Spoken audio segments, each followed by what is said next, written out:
Childcare crisis impacting so many young parents. Wait lists are widening in Rhode Island and Massachusetts, forcing families to make some tough choices. On Entertainment, you spent weeks investigating the daycare dilemma. Yeah, that's right. So I was only 15 weeks pregnant when I started looking for daycares last summer. And I remember at the time I felt crazy going into these daycare centers, not even looking pregnant, saying, do you have available spaces? But every director that I met told me that I was actually right on time at 15 weeks, which is insane to think about. So you fast forward to this year, parents to be even in their first trimesters are being put on wait lists. Our wait list right now is over 400 children. Behind the walls of Beautiful Beginnings in Providence are classrooms full of kids who waited months to get inside. The number of spaces available for families has been reduced. When you find out that you're pregnant, when should you start calling daycares?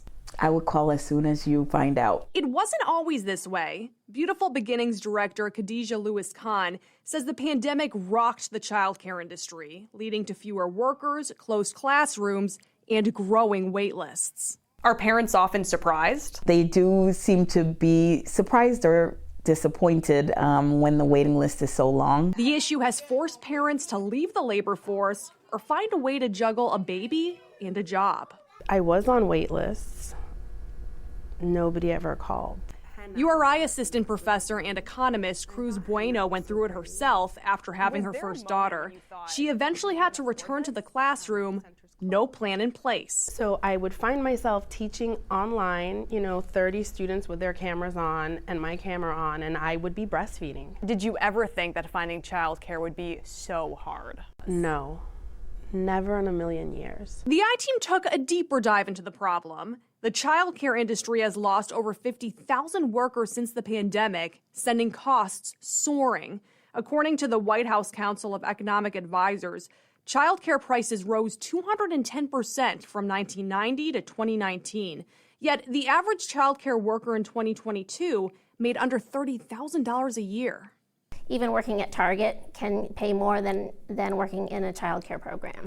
Leanne Barrett is a senior policy analyst at RI Kids Count. She tells me childcare workers received retention bonuses through federal COVID funds for years, but that ended this summer. They are anticipating that providers will struggle probably more than they're struggling now. I went straight to your state lawmakers for answers. In the last General Assembly session, Senator Sandra Cano spearheaded several initiatives designed to make childcare more affordable.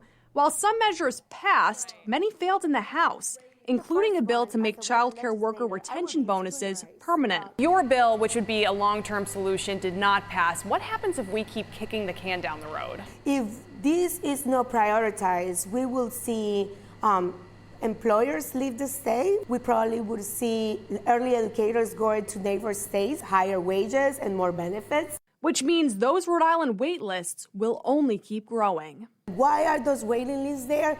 Because the childcare centers don't have the capacity to really open more classrooms because they don't have the reimbursement rate that they need to be able to cover the cost. The General Assembly did pass a measure that'll increase reimbursement rates by 5%, a small step forward in a much larger issue.